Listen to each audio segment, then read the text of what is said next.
നാട്ടിൽ നിന്ന് എഴുത്തു വന്നു. കാര്യങ്ങളൊക്കെ ആകെ അവതാളത്തിലാണ്. ആ വർഗീസിനെ സോപ്പിട്ടാലേ കാര്യങ്ങൾ നടക്കുമെന്ന് ഞാൻ പറഞ്ഞില്ലേ? ആ ചെറ്റയ്ക്ക് ഇപ്പൊ ചന്ദ്ര ടീയുടെ അക്കൗണ്ട് കൂടെ വേണം. ഞാൻ MD അല്ലേ, ഇല്ലെന്ന് പറയാൻ ഒക്കുമോ?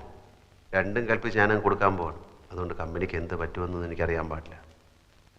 ദീപസ്തംഭം മഹാചര്യം എനിക്കും കിട്ടണം പണം എന്ന കുഞ്ചൻ നമ്പ്യാരുടെ പോളിസിയാണ് എൻ്റെത്. ആ 100 ആണെങ്കിൽ കണ്ടവൻ്റെ എന്നൊക്കെ കടം വാങ്ങിച്ചിട്ട് കമ്പനി കുളം തോണ്ടുന്നുണ്ട്. താമസിയാതെ വർമ്മ സാറ് പിച്ചച്ചട്ടി എടുക്കും.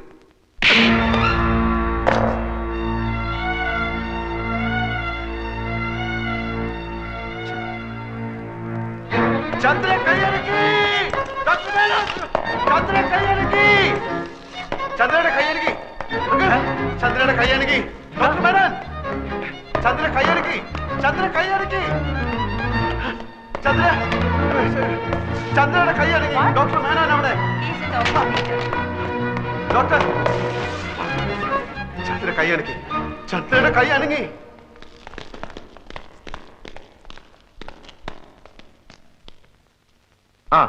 Lift your hand. ചന്ദ്രിക കൈയൊന്ന് ഉയർത്താൻ ശ്രമിക്കൂ പ്ലീസ്, പ്ലീസ്. ഏത് കൈയാ ഉയർത്തിയത്?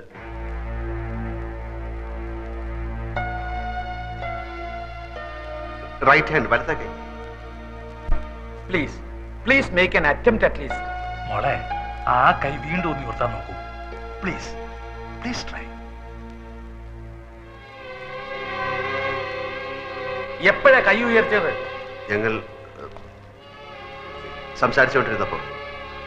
എന്ത് സംസാരിച്ചുകൊണ്ടിരുന്നപ്പോഴാ കൈ പൊക്കിയത്? അത് പിന്നെ ഞങ്ങൾ പഴയ കാര്യങ്ങൾ. എക്സാക്ട്ലി എന്താ പറഞ്ഞത്? ചന്ദ്രികയുടെ ആൽഫി എന്താ പറഞ്ഞുകൊണ്ടിരുന്നത് അത് പറയൂ. വർമ്മ സാറ് വർമ്മ സാറ് വർമ്മ സാറിന് എന്നെ എന്ത് ഇഷ്ടമാണ്, പിന്നെ ഞാൻ അദ്ദേഹത്തിന്റെ മകനെ പോലാണ്, എന്റെ അച്ഛൻ പോലും സ്നേഹിച്ചിട്ടില്ല, അങ്ങനെ എന്നൊക്കെ പറഞ്ഞു. എന്ന് പറഞ്ഞപ്പോഴാണ് കൈ എന്ന് പറഞ്ഞപ്പോഴല്ല, പിന്നെ ഞാൻ എത്ര ഭാഗ്യവാനാണ് നിന്നെ പോലൊരു പെണ്ണെ കിട്ടാൻ എന്ന് പറഞ്ഞപ്പോ കൈപൊക്കി. എന്നിട്ട് കൈപൊക്കിയിട്ട് എന്റെ കവളത്ത് തൊട്ടു. എക്സലന്റ്. അത് തന്നെ അവളോട് വീണ്ടും പറയൂ. കമോൺ ആൽഫി, അത് തന്നെ പറയൂ, പറയൂ. വീണ്ടും റിപ്പീറ്റ് ചെയ്യൂ, പറയൂ. നീ എത്ര ഭാഗ്യവതിയാണ്, ഞാൻ എത്ര ഭാഗ്യവാനാണ്. നീ എത്ര എന്ന് തന്നെയാണോ പറഞ്ഞത്? ഞാൻ എത്ര എന്ന് പറഞ്ഞു, നീ എത്ര, രണ്ടും പറഞ്ഞു. അതും പറഞ്ഞു, ഇതും പറഞ്ഞു. അതല്ലേ പറഞ്ഞത്? നേരത്തെ പറഞ്ഞ പോലെ പറഞ്ഞ ചന്ദ്രിക നമുക്ക് രക്ഷപ്പെടുത്തണ്ടേ? അതെ. ഞാൻ എത്ര ഭാഗ്യവാനാണ് നിന്നെ പോലെ ഒരു പെൺകുട്ടിയെ കിട്ടാൻ. കൈവക്കൂ പ്ലീസ്. നീ എത്ര ഭാഗ്യവതിയാണ്, ഞാൻ എത്ര ഭാഗ്യവാനാണ്. കൈവക്കൂ പ്ലീസ്. നീ എത്ര. വർമ്മ സാറിനെ പറ്റി പറഞ്ഞില്ലേ, അത് പറയൂ. അത് പറയാൻ പറ്റില്ല. അതെന്താ? അത് പറയാൻ പറ്റില്ല. അതെന്താന്ന് പറയാൻ പറ്റില്ല. വർമ്മ സാറിനെ പറ്റി പറഞ്ഞപ്പോഴല്ല കൈവക്കിയത്. ഞാൻ എത്ര ഭാഗ്യവാനാണ്, നീ എത്ര ഭാഗ്യവൻ എന്ന് പറഞ്ഞപ്പോഴല്ലേ കൈവക്കിയത്. അപ്പൊ അത് പറയുമ്പോഴല്ലേ കൈവക്കാൻ പറ്റുള്ളൂ. നേരത്തെ പറഞ്ഞില്ലേ, അതുകൊണ്ട് സംഭവിച്ചു. കൈവക്കൂ പ്ലീസ്.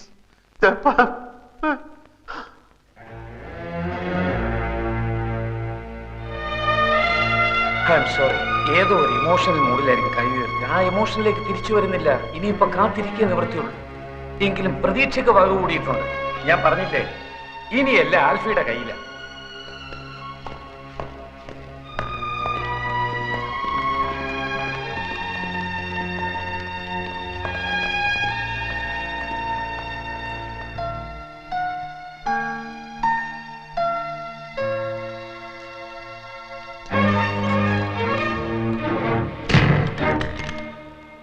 ഞാൻ ചന്ദ്രാറ്റിയുടെ അക്കൗണ്ട് മാറ്റി കൊടുക്കും.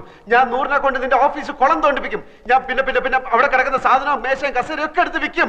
ഞാൻ നിന്റെ തന്ത കൊണ്ട് പിച്ച ചട്ടി എടുപ്പിക്കും. അടിക്കടി അടിക്കടി അടിക്കാൻ.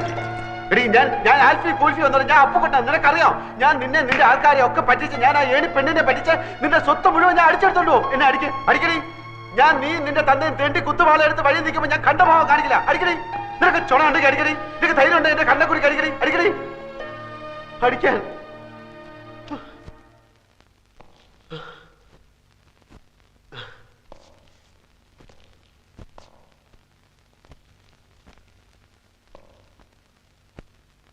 തന്നെ പറ്റിക്കാനോ നിങ്ങളെ ആരെയും ചതിക്കാനോ ഒന്നുമല്ല.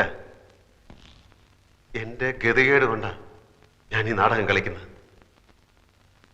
എനിക്കാരെയും ദ്രോഹിക്കണ്ട. എനിക്കാരുടെ പണവും പദവിയും വേണ്ട. തനിക്കെല്ലാം അറിയാമല്ലോ. ഞാനെല്ലാം തന്നോട് ഒന്ന് പറഞ്ഞിട്ടില്ലേ?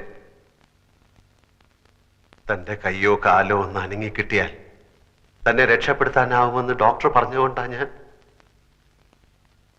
എന്റെ കാര്യങ്ങളൊക്കെ കുഴഞ്ഞാലും കുഴപ്പമില്ല. താൻ എണീറ്റ് നടക്കുന്ന കാണാൻ എനിക്ക് ആഗ്രഹമുണ്ട്. പിന്നെ അടിച്ച വഴി പോയില്ലെങ്കിൽ പോയ വഴി അടിക്കുക എന്നൊക്കെ പറയാറില്ലേ, അതാ ഞാനിപ്പോ ചെയ്യുന്നത്.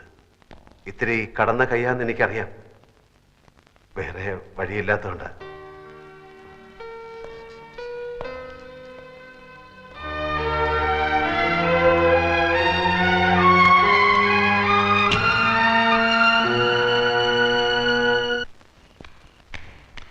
ആ 10 മണിക്കാണ് ട്രെയിൻ. അത് നാളെ 3 മണിക്ക് ബോംബെയിലെത്തും. വെളുപ്പിനെ 5 മണിക്കാണ് ലണ്ടനിലേക്കുള്ള ഫ്ലൈറ്റ്. മനസ്സുണ്ടായിട്ടല്ല, നിന്റെ ഏറ്റവും വലിയൊരു ആഗ്രഹത്തിന് എതിര് നിൽക്കണ്ടല്ലോ എന്ന് വിചാരിച്ചിട്ടാ. ഈ പണവും പ്രതാപവും മാത്രം ഉണ്ടായിട്ട് വലിയ കാര്യമൊന്നുമില്ല.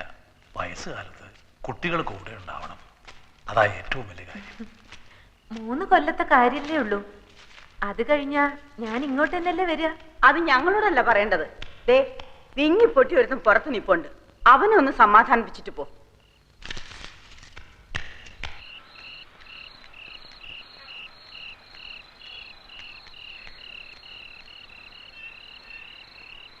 അച്ഛാ, പിണങ്ങിയിരിക്കണോ?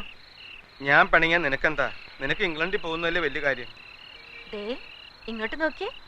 പപ്പ എന്നെ പഠിക്കാൻ അയച്ചപ്പോ അച്ഛന് പറഞ്ഞുകൂടായിരുന്നോ ഞാൻ വെറും ഡ്രൈവറാണ്, എന്റെ മോൾ ഇവിടെ വല്ല തൂത്തു തുടപ്പോ അടുക്കള പണിയോ ചെയ്തോണ്ട് ഇവിടെ നിന്നോളുന്ന്? അതിപ്പോ എല്ലാ തന്തമാർക്കും തോന്നില്ലേ മക്കള് പഠിച്ച് നന്നാവണമെന്ന്? അതിനല്ലേ ഞാൻ പോകുന്നത്. 3 വർഷം പഠിച്ച് വലുതായി മിടുക്കിയായി അച്ഛന്റെ അടുത്തേക്ക് തന്നെ തിരിച്ചു വരാൻ. പിന്നെ ഞാൻ അച്ഛന്റെ കൂടെ തന്നെയാ. ഞാൻ വേഗം വരും. പക്ഷേ ഒരു കാര്യം, നീ സായിപ്പിനോട് മിണ്ടാനും പിടിക്കാനും ഒന്നും പോണ്ട. ഇല്ല, എനിക്കറിയാം, ഉമ്മ തരും. ആ അത് തന്നെയാ. പിന്നെ പപ്പയോടും വല്യമ്മയോടും മറ്റെല്ലാവരോടും പ്രത്യേക അനുഗ്രഹം വാങ്ങണം. പോകും മുമ്പ് ആ ആൽഫിയെ കൂടെ ഒന്ന് കാണണം എന്നുണ്ടായിരുന്നു. എന്തിന്? ഞാൻ വിചാരിച്ചതുപോലെ കുഴപ്പക്കാരനല്ല അയാള്. എവിടെയോ ഒരു നല്ല മനസ്സുള്ള ആളാണെന്ന് തോന്നുന്നു. അതൊന്നും എനിക്ക് അറിഞ്ഞൂടാ. ഞാനിപ്പോ ചെകുത്താന്റെയും കടലിന്റെ ഇടയിലാ കിടക്കണേ.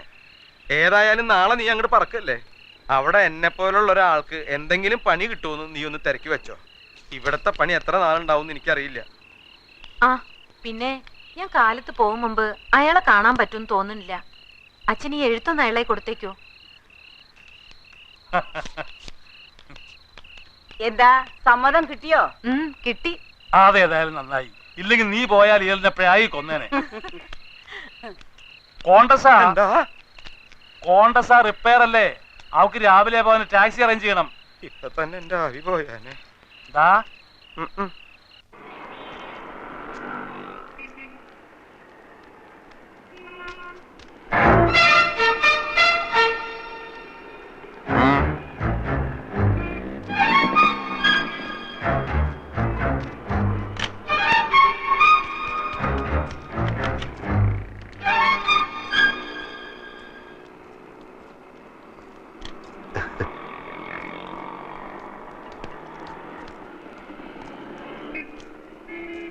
Oh.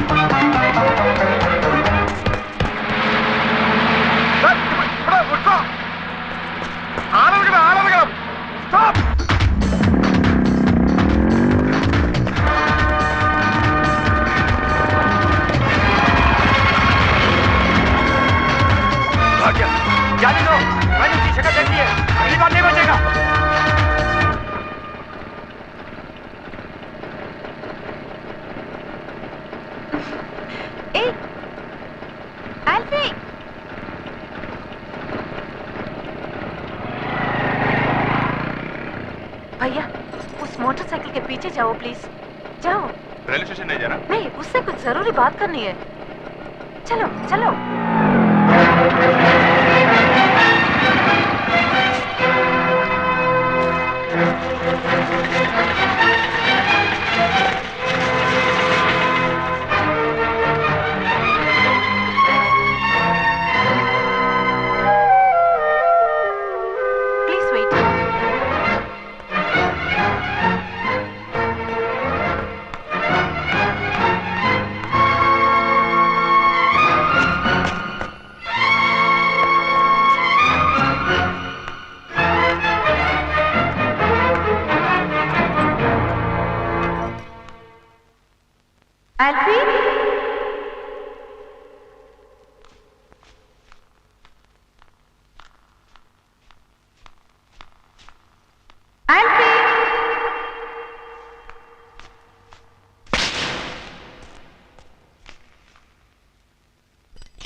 ആൽഫി മാങ്ങാത്തൊലി, ഞാൻ ആരാണ്, എവിടാണ് താമസം, എന്താ പണി, ഇതെല്ലാം കണ്ടുപിടിക്കാനല്ലേ നീ കൂടെ നടക്കുന്നത്? എനിക്കൊരു പുല്ലും കേൾക്കണം.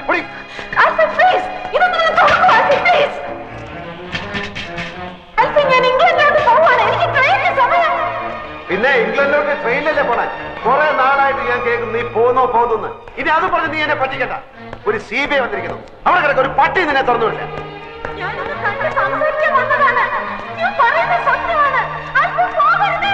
നിന്നോട് ഞാൻ പല പ്രാവശ്യം പറഞ്ഞ എന്നോട് കളിക്കരുതെന്ന്.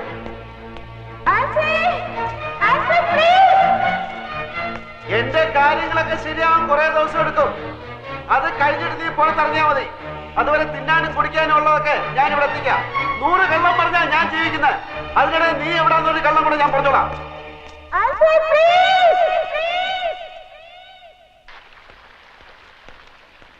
ഹലോ, നിങ്ങളുടെ മോളില്ലേ, എന്താ ജീവിയുടെ പേര്?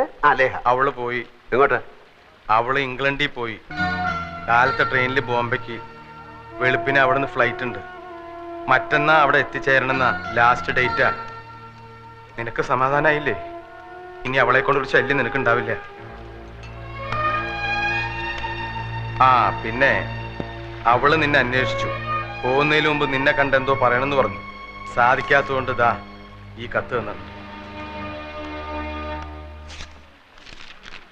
അപ്പുക്കുട്ടൻ എന്ന ആൽഫിക്ക് ഏതോ ചില ചുറ്റുപാടുകളിൽ ആൽഫിയായി പോയതാണ്.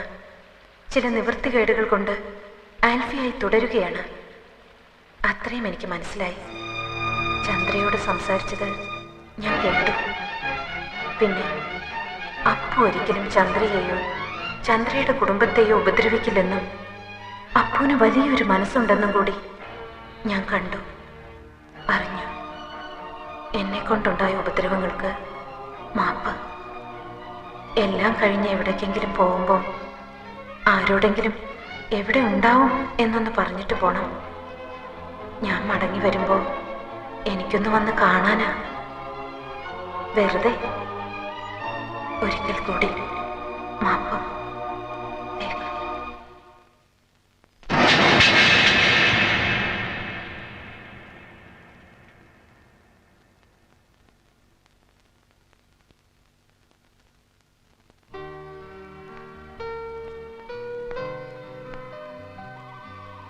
ലേഹയുടെ ഫ്ലൈറ്റ് ഇപ്പൊ പോയി കാണും അല്ലേ?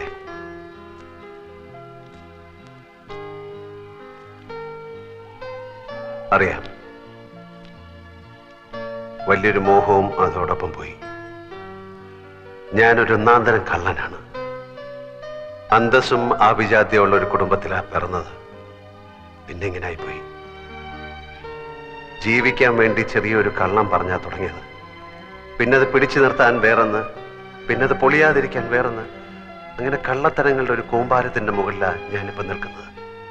ഒന്ന് പൊളിഞ്ഞാൽ മതി, പിന്നെ പടപടാന്ന് പൊളിഞ്ഞു വീഴും. ജാതകത്തിന്റെ ബലമോ ദൈവാനുഗ്രഹമോ എന്തുകൊണ്ടോ ഇതുവരെ പിടിച്ചു തന്നു. ഒരു വശത്ത് ദൈവത്തിന്റെ രൂപത്തിൽ ചന്ദ്രയും വർമ്മസാറിനെയും പോലെ ചിലര്, മറുവശത്ത് ചെകുത്താന്റെ രൂപത്തിൽ നിന്നെ ആ സത്യപാലനെയും പോലെ ചിലര്. ദൈവങ്ങളുടെയും ചെകുത്താന്റെയും ഇടയിൽ കിടന്ന് ചക്രശ്വാസം വലിക്കുന്ന ഞാൻ.